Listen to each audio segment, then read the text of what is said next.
Hi friends, എല്ലാവർക്കും നമസ്കാരം. Soumya simple റെസിപ്പിയിലേക്ക് എല്ലാവർക്കും സ്വാഗതം.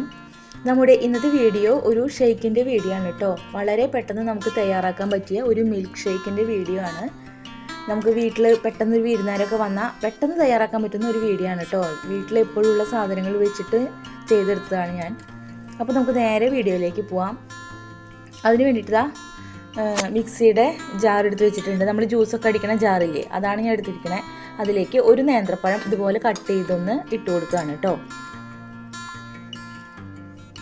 ഇനി ഞാനിതിലേക്ക് ഫ്രീസ് ചെയ്ത് വെച്ചിട്ടുള്ള പാലാണ് കേട്ടോ. ഇത് പാല് ഞാൻ കാച്ചിയിട്ട് ഫ്രീസ് ചെയ്ത് വെച്ചതാണ്.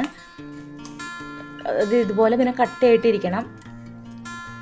ഇത് ഞാൻ നേരെ മിക്സിയുടെ ജാറിലേക്ക് ഇട്ട് കൊടുക്കുകയാണ്. പച്ചപ്പാലിൽ ഷേക്ക് ഉണ്ടാക്കുന്നവരും ഉണ്ടാവും കേട്ടോ. അപ്പോൾ കുറച്ചും കൂടി നല്ലത് നമ്മൾ പാല് കാച്ചിയിട്ട് അത് തണുത്തതിന് ശേഷം ഫ്രീസറിൽ വെച്ച് ഇതുപോലെ ആക്കിയെടുക്കുകയാണ് നല്ലത്. ഇനി ഞാനിതിലേക്ക് ഹോർലിക്സ് ഇട്ട് കൊടുക്കുകയാണ് കേട്ടോ. ഇതിലേക്ക് ഒരു 2 ടീസ്പൂണ് ഹോർലിക്സാണ് ഇട്ട് കൊടുക്കുന്നത്.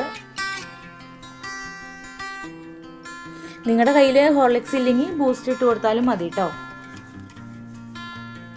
പിന്നെ ഇനി ഞാനിതിലേക്ക് ഒരു 3 ടീസ്പൂണ് പഞ്ചസാര ഇട്ട് കൊടുക്കുന്നുണ്ട്.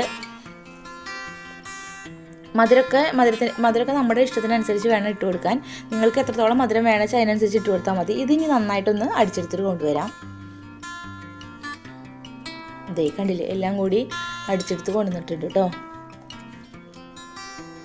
കണ്ടില്ലേ, നല്ല ഇങ്ങനെ നന്നായി വെള്ളമായിട്ടും അല്ല, ഒരു കൊഴുകൊഴുത്തായിട്ടുള്ളതാണല്ലേ നമുക്ക് ഷേക്കൊക്കെ കടയിൽ നിന്ന് കിട്ടുക, അതേപോലെ ആയിട്ടുണ്ട് കേട്ടോ. കണ്ടില്ലേ, വളരെ സിമ്പിളായിട്ട് നമുക്ക് തയ്യാറാക്കാൻ പറ്റുന്ന ഒരു ഷേക്കാണ്. നല്ല സ്വാദാണ് കേട്ടോ ഇത്. അപ്പോൾ എല്ലാവരും ഇതൊന്ന് ട്രൈ ചെയ്ത് നോക്കിയിട്ട് അഭിപ്രായം പറയൂ. ഞാനിടുന്ന വീഡിയോസ് നിങ്ങൾക്ക് ഇഷ്ടമാവുകയാണെങ്കിൽ, ഞാൻ ചെയ്യുന്ന റെസിപ്പികൾ നിങ്ങൾക്ക് ഇഷ്ടമാവുകയാണെങ്കിൽ നിങ്ങൾ എൻ്റെ ചാനൽ ഒന്ന് സബ്സ്ക്രൈബ് ചെയ്യണേ. സബ്സ്ക്രൈബ് ചെയ്യുമ്പോൾ തൊട്ടടുത്തൊരു ബെല്ലൈക്കൺ ഉണ്ട്, അതും കൂടി ഒന്ന് ക്ലിക്ക് ചെയ്യാൻ മറക്കരുത് കേട്ടോ. പിന്നെ നിങ്ങളുടെ ഫ്രണ്ട്സിനൊക്കെ ഷെയർ ചെയ്ത് കൊടുക്കാനും മറക്കരുത്. അപ്പോൾ വേറൊരു ദിവസം നല്ലൊരു വീഡിയോ ആയിട്ട് ഞാൻ വരാം. Thank you.